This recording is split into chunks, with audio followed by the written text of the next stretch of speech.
All right, guys. Chapter 7, Tortilla Flat. How Danny's friends became a force for good. How they succored the poor pirate. A great many people saw the pirate every day, and some laughed at him, and some pitied him, but no one knew him very well, and no one interfered with him. He was a huge, broad man with a tremendous black and bushy beard. He wore jeans and a blue shirt, and he had no hat. In town, he wore shoes. There was a shrinking in the pirate's eyes when he confronted any grown person, the secret look of an animal that would like to run away if he dared turn its back long enough. If it dared turn its back long enough. Because of this expression, the paisanos of Monterey knew that his head had not grown up with the rest of his body. They called him the pirate because of his beard. Every day people saw him wheeling his barrow of pitchwood about the streets until he sold the load, and always in a cluster at his heels walked his 5 dogs. Enrique was rather houndish in appearance, although his tail was bushy. Pajarito was brown and curly, and these were the only 2 things you could see about him. Rudolph was a dog of whom passersby said he is an American dog. Fluff was a pug, and Senor Alec Thompson seemed to be a kind of an Airedale. They walked in a squad behind the pirate, very respectful towards him and very solicitous for his happiness. When he sat down to rest from wheeling his barrow, they all tried to sit in his lap and have their ears scratched. Some people have seen the pirate early in the morning on Alvarado Street. Some had seen him cutting pitchwood. Some had seen the pirate in the early morning on Alvarado Street. Some had seen him in cutting pitchwood. Some knew he sold kindling, but no one except Pilon knew everything the pirate did. Pilon knew everybody and everything about everybody. So some knew he sold kindling, but no one except Pilon knew everything the pirate did. So Pilon knew everybody and everything about everybody. The pirate lived in a deserted chicken house in the yard of a deserted house on Tortilla Flat. He would have thought it presumptuous to live in the house itself. The dogs lived around and on top of him, and the pirate liked this, for his dogs kept him warm on the coldest nights. If his feet were cold, he had only to put them against the warm belly of Senor Alec Alec Thompson, which is one of the name of the dogs, Senor Alec Thompson. The chicken house was so low that the pirate had to crawl in on his hands and knees. Early every morning, well before daylight, the pirate crawled out of his chicken house, and the dogs followed him, ruffling their coats and sneezing in the cold air. When the party went down to Monterey and worked along an alley, 4 or 5 restaurants had their back doors on this alley. The pirate entered each one into a restaurant kitchen, warm and smelling of food. Grumbling cooks put packages of scraps in his hands at each place. They didn't know why they did it.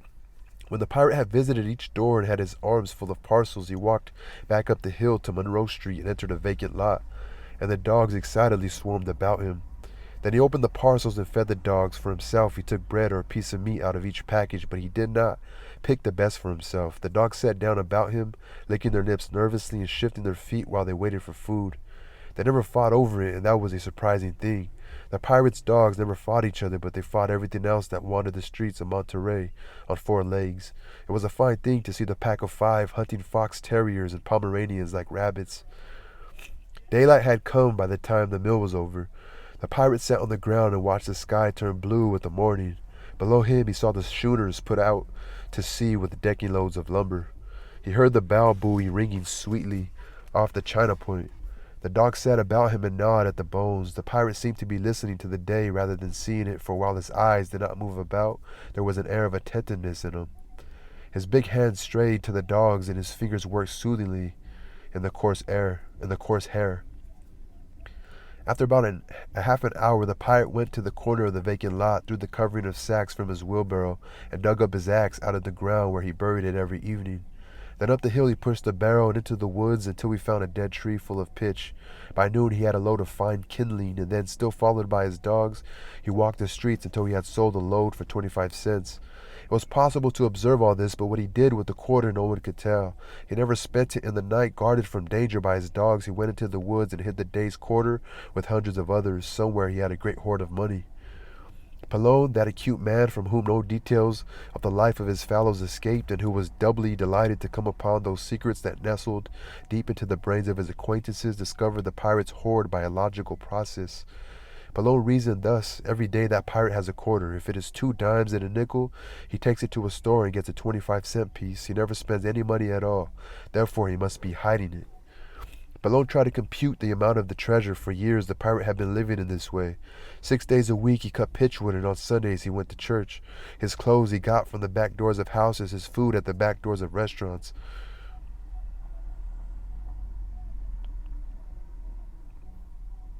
Palone puzzled with the great numbers for a while and then gave it up.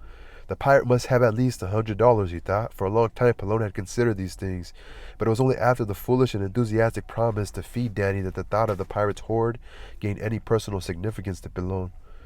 Before he approached the subject at all, Palone put his mind through a long and stunning preparation. He felt very sorry for the pirate. Poor little half-formed one, he said to himself. God did not give him all the brain he should have. That poor little pirate cannot look after himself, for see, he lives in filth in an old chicken house. He feeds upon scraps fit only for his dogs. His clothes are thin and ragged, and because his brain is not a good one, he hides his money. Now, with his groundwork of pity laid, Palone moved on to his solution. Would it not be a thing of merit, he thought, to do those things for him which he cannot do for himself? To buy him warm clothes, to feed him food fit for a human? But he reminded himself, I have no money to do these things, although they lie squirming in my heart. How can these charitable things be accomplished? Now he was getting somewhere, like the cat which during a long hour closes in on a sparrow. Palone was ready for his pounce. I have it, his brain cried. It is like this. The pirate has money, but he has not the brain to use it. I have the brain. I will offer my brain to his use. I will give freely of my mind. That shall be my charity toward this poor little half-made man. Toward this poor little half-made man. He's like a pimp. This was one of the finest structures Palone had ever built. The urge of the artist to show his work to an audience came upon him. I will tell it to Pablo, he thought, but he wondered whether he would dare do such a thing. Was Pablo strictly honest? Would he not want to divert some of this money to his own ends? Palone decided not to take the chance right then anyway. It is astounding to find that the belly of every black and evil thing is as white as snow, and it is saddening to discover how the concealed parts of angels are leprous. Honor and peace to Palone, for he had discovered how to uncover and to disclose to the world the good that lay in every evil thing. Let me read this again. It is astounding to find that the belly of every black and evil thing is as white as snow, and it is saddening to discover how the concealed parts of angels are leprous. Honor and peace to Palone, for he had discovered how to uncover and to disclose to the world the good that lay in every evil thing. Nor was he blind as so many saints are to the evil of good things. It must be admitted with sadness that Palone had neither the stupidity, the self-righteousness, nor the greediness for reward ever to become a saint. Enough for Palone to do good and to be rewarded by the glow of human brotherhood accomplished. That very night he paid a visit to the chicken house where the pirate lived with his dogs. Danny, Pablo, and Jesus Maria, sitting by the stove, saw him go and said nothing, for they thought delicately either a vapor of love had been wafted to Palone, or else he knew where he could get a little wine. In either case, it was none of their business until he told them about it. It was well after dark, but Palone had a candle in his pocket, for it might be a good thing to watch the expression on the pirate's face while he talked, and Palone had a big round sugar cookie in a bag that Susie Francisco, who worked in a bakery, had given him in return for a formula for getting the love of Charlie Guzman. Charlie was a postal telegraph messenger and rode a motorcycle, and Susie had a man's cap to put on backward in case Charlie should ever ask her to ride with him. Palone thought the pirate might like the sugar cookie. The night was very dark. Palone picked his way along a narrow street bordered with vacant lots and with weed-grown, neglected gardens. Galvez's bad bulldog came starting out of Galvez's yard, and Palone spoke soothing compliments to him. Nice dog, he said gently, and pretty dog, both of them palpable lies. They impressed the bulldog, however, for he retired into Galvez's yard. Palone came at last to the vacant property where the pirate lived, and now he knew he must be careful, for the pirate's dogs, if they suspected ill of anyone toward their master, were known to become defending furies. As Palone stepped into the yard, he heard deep and threatening growls from the chicken house. Pirate, he called, is thy good friend Palone come to talk with thee. So he says, Pirate, it's Palone, I came to talk to you. There was silence. The dog stopped growling. Pirate, it is only Palone. A deep, surly voice answered, Go away, I am sleeping now. The dogs are sleeping. It is dark, Palone, go to bed. I have a candle in my pocket, Palone called. It will make a light as bright as day in thy dark house. I have a big sugar cookie for thee, too. A faint scuffling sounded in the chicken house. Come, then, the pirate said. I will tell the dogs it is all right. As he advanced through the weeds, Palone could hear the pirate talking softly to his dogs, explaining to them that it was only Palone who would do no harm. Palone bent over in front of the dark doorway and scratched a match and lighted his candle. The pirate was seated on the dirt floor, and his dogs were all about him. Enrique growled and had to be reassured again. That one is not so wise as the others, the pirate said pleasantly. His eyes were the pleased eyes of an amused child. When he smiled, his big white teeth glistened in the candlelight. Fucking people, man. and they see something important is going on. Somebody's reading with their disturbing fucking cars. Pallone held out the bag. "It is a fine cake for you," he said. The pirate took the bag and looked into it. Then he smiled delightedly and brought out the cookie. The dogs all grinned and faced him and moved their feet and licked their lips. The pirate broke his cookie into 7 pieces. The first he gave to Pallone, who was his guest. "Now Enrique," he said. "Now Fluff. Now Senor Alec Thompson." Each dog received his piece and gulped it and looked for more. Last, the pirate ate his and held up his hands to the dogs. "No more, you see," he told them. Immediately the dogs lay down about him. Pallone sat on the floor and stood the candle on the ground in front of him. The pirate questioned him self-consciously with his eyes. Pallone sat silently to let many questions pass through the pirate's head. At length he said, "Thou art a worry to thy friends." The pirate's eyes filled with astonishment. "I? To my friends? What friends?" Pallone softened his face. "Thou hast many friends who think of thee. They do not come to see thee because thou art proud. They think it might hurt thy pride to have them see thee living in this chicken house, clothed in rags, eating garbage with thy dogs. But these friends of thine worry for fear the bad life may make thee ill." The pirate was following his words with breathless astonishment, and his brain tried to realize these new things he was hearing. It had not occurred to him to doubt them since Pallone was saying them. "I have all these friends?" he said in wonder. Or he's asking. "And I did not know it, and I am worried to those friends. I did not know, Pallone. I would not have worried them if I had known."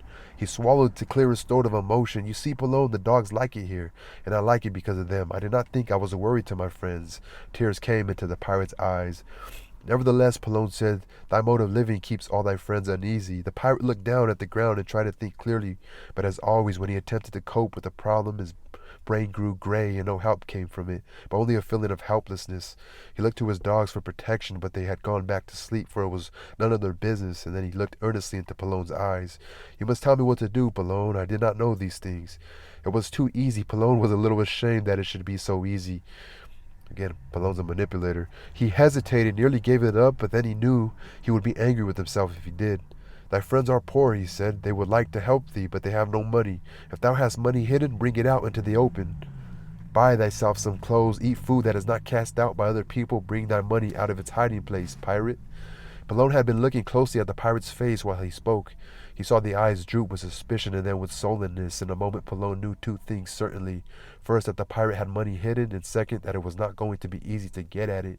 He was pleased at the latter fact. The pirate had become a problem in tactics such as Pallone enjoyed. Now I can see why the author called him pirate, because he has a hidden treasure. Now the pirate was looking at him again, and in his eyes was cunning. So now the pirate was looking at Pallone again, and in his eyes was cunning. And on top of that, he studied ingenuousness. "I have no money anywhere," he said. "But every day, my friend, I have seen thee get a quarter for thy wood, and never have I seen thee spend it." This time the pirate's brain came to his rescue. "I give it to a poor old woman," he said. "I have no money anywhere." And with his tone, he closed the door tightly on the subject. So it must be guile, Pallone thought. So those gifts that in him were so sharpened must be called into play. He stood up and lifted his candle. "I only thought to tell thee how thy friends worry," he said critically. "If thou wilt not try to help, I can do nothing for thee." The sweetness came back into the pirate's eyes. "Tell them I am healthy," he begged. "Tell my friends to come and see me. I will not be too proud. I will be glad to see them any time. Wilt thou tell them for me, Pallone?" "I will tell them," Pallone said ungraciously, "but thy friends will not be pleased when they see thou dost nothing to relieve their minds." Pallone blew out his candle and went away in the darkness. He knew that the pirate would never tell where his hoard was. It must be found by stealth, taken by force, and then all the good things given to the pirate.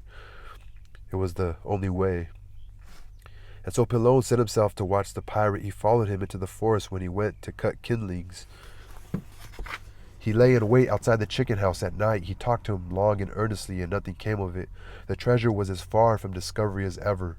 Either it lay buried in the chicken house, or it was hidden deep into the forest, and was only visited at night. The long and fruitless vigils wore out the patience of Pallone. He knew he must have help and advice. And who could better give it than those comrades, Danny, Pablo, and Jesus Maria? Who could be so stealthy, so guileful? Who could mount to kindness with more ease? Pallone took them into his confidence, but first he prepared them as he had prepared himself. The pirate's poverty, his helplessness, and finally the solution. When he came to the solution, his friends were in philanthropic frenzy. They applauded him. Their faces shone with kindness. Pablo thought there might be well over $100 in the hoard. When their joy had settled to a working enthusiasm, they came to plans. "We must watch him," Pablo said. "But I have watched him," Pilon argued. "It must be that he creeps off in the night, and then one cannot follow too close, for his dogs guard him like devils. It is not going to be so easy." "You've used every argument," Danny asked. "Yes, everyone. In the end, it was Jesus Maria, that humane man, who found the way out. It is difficult why he lives in that chicken house," he said, "but suppose he lived here with us. Either his silence would break under our kindness, or else it would be easier to know when he goes out at night." The friends gave a good deal of thought to this suggestion. "Sometimes the things he gets out of restaurants are nearly new," mused Pablo. "I have seen him with a steak out of which only a little was missing." "It might be as much as $200, said Palone. Danny offered an objection. "But those dogs, he would bring his dogs with him." "They are good dogs," said Palone. "They obey him exactly. He may draw a line around a corner and say, 'Keep thy dogs within this line.' He will tell them, and those dogs will stay." "I saw the pirate one morning, and he had nearly half a cake, just a little bit damp with coffee," said Pablo. The question settled itself. The house resolved itself into a committee, and the committee visited the pirate. It was a crowded place, that chicken house, when they all got inside. The pirate tried to disguise his happiness with a gruff tone. "The weather has been bad," he said socially, "and you wouldn't believe maybe that I found a tick as big as a pigeon's egg on Rudolph's neck," and he spoke despairingly of his home, as a host should. "Is it too small?" he said. "It is not a fit place for one's friends to come, but it is warm and snug, especially for the dogs." Then Palone spoke. He told the pirate that worry was killing his friends, but if he would go to live with them, then they could sleep again with their minds at ease. It was a very great shock to the pirate. He looked at his hands, and he looked to his dogs for comfort, but they would not meet his glance. At last he wiped the happiness from his eyes with the back of his hand, and he wiped his hand on his big black beard. "And the dogs?" he asked softly. "You want the dogs too? Are you friends of the dogs?" Palone nodded. "Yes, the dogs too. There will be a whole corner set aside for the dogs." The pirate had a great deal of pride. He was afraid he might not conduct himself well. "Go away now," he said pleadingly. "Go home now. Tomorrow I will come." His friends knew how he felt. They crawled out of the door and left him alone. "He will be happy with us, that one," said Jesus Maria. "Poor little lonely man," Danny added. "If I had known, I would have asked him long ago, even if he had no treasure." A flame of joy burned in all of them. They settled soon into the new relationship. Danny, with a piece of blue chalk, drew a segment of a circle enclosing a corner of the living room, and that was where the dogs must stay when they were in the house. The pirate stepped in that corner too with the dogs. The house was beginning to be a little crowded with 5 men and 5 dogs, but from the first Danny and his friends realized that their invitation to the pirate had been inspired by that weary and anxious angel who guarded their destinies and protected them from evil. Every corner, long before his friends were awake, the pirate arose from his corner, and followed by his dogs, he made the rounds of the restaurants and the wharfs.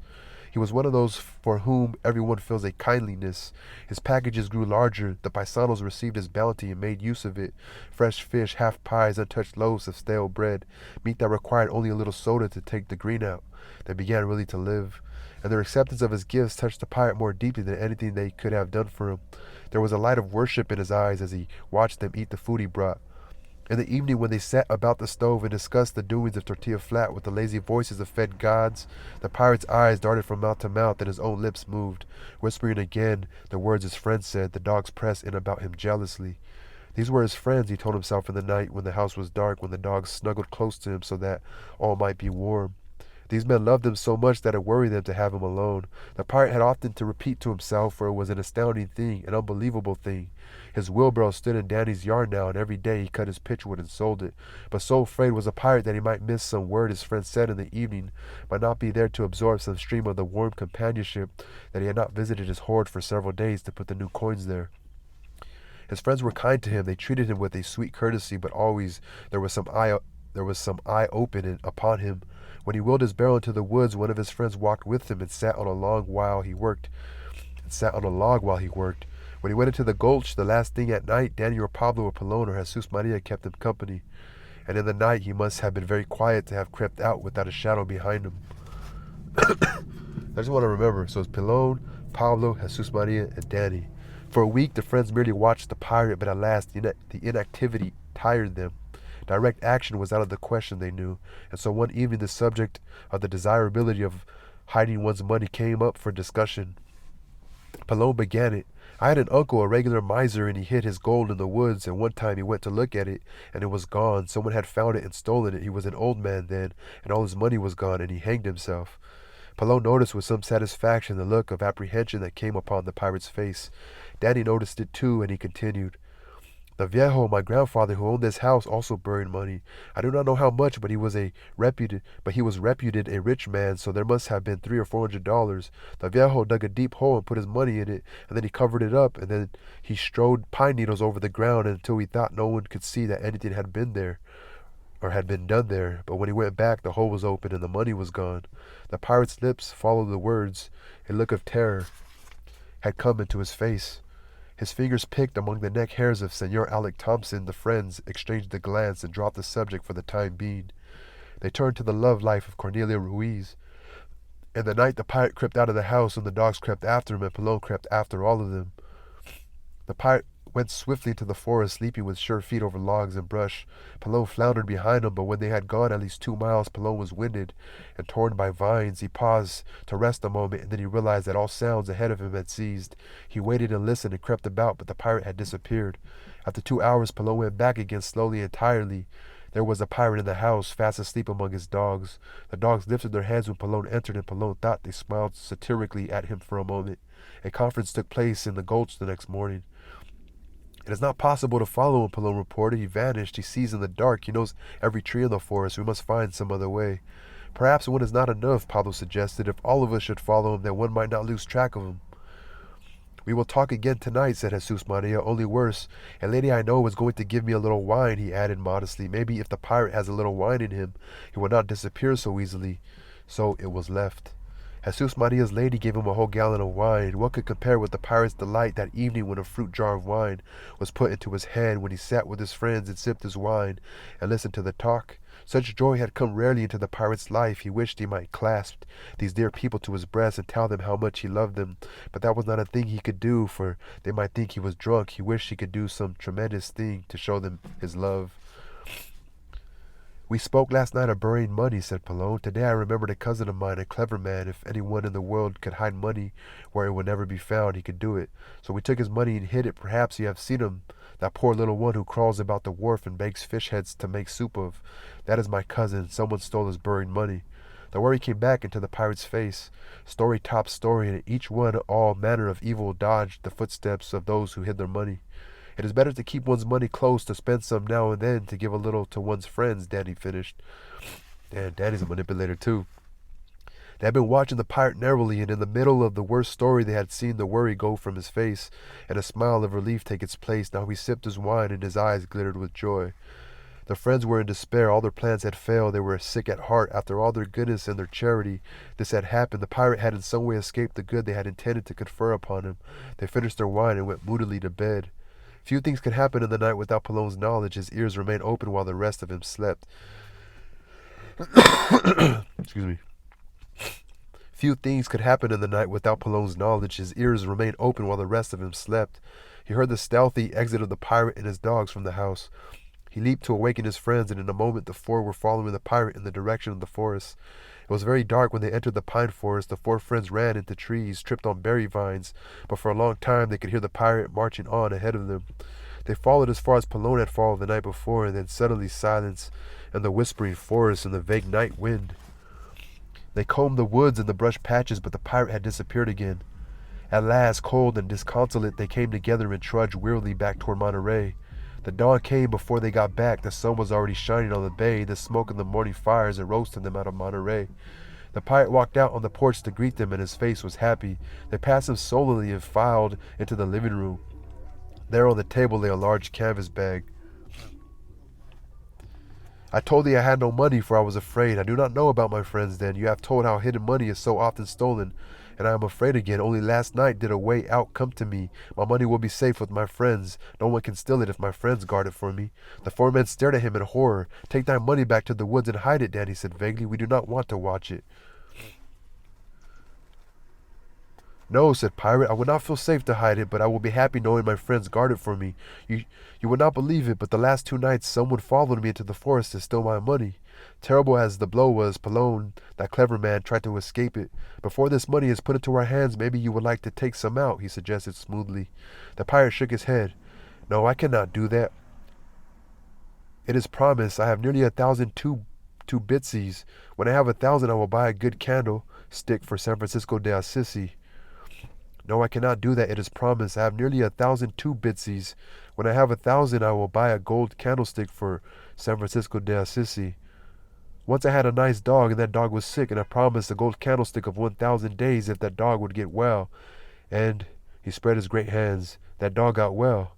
Is it one of these dogs? Pallone demanded. No, said Pirate. A truck ran over him a little later. So it was over, all the hope of diverting the money. Danny and Pablo morosely lifted the heavy bag of silver quarters, took it in the other room, and put it under the pillow of Danny's bed. In time, they would take a certain pleasure in the knowledge that this money lay under the pillow, but now their defeat was bitter. There was nothing in the world they could do about it. Their chance had come, and it had gone. The pirate stood before them, and there were tears of happiness in his eyes, for he had proved his love for his friends. To think, he said, all those years I lay in that chicken house, and I did not know any pleasure. But now, he added, oh, now I am very happy. So the pirate walked out on the porch to greet them, and his face was happy. They passed him sullenly and filed into the living room. There on the table lay a large canvas bag. The pirate followed them in. I lied to thee, Pallone, he said. I told thee I had no money, for I was afraid. I did not know about my friends then. You have told how hidden money is so often stolen, and I am afraid again. Only last night did a way out come to me. My money will be safe with my friends. No one can steal it if my friends guard it for me. So I'm confused. Did Pallone want to help him spend it? Or really, use it? Or really, I think he was really just trying to steal it. Because now they're pissed off that he exposed the money instead of... They wanted to find the hiding spot so they could get it for themselves. But now they know that he knows that they know he has money. So if they spend it, we'd be kind of fucked up. Anyway, that's a long-ass chapter. Peace.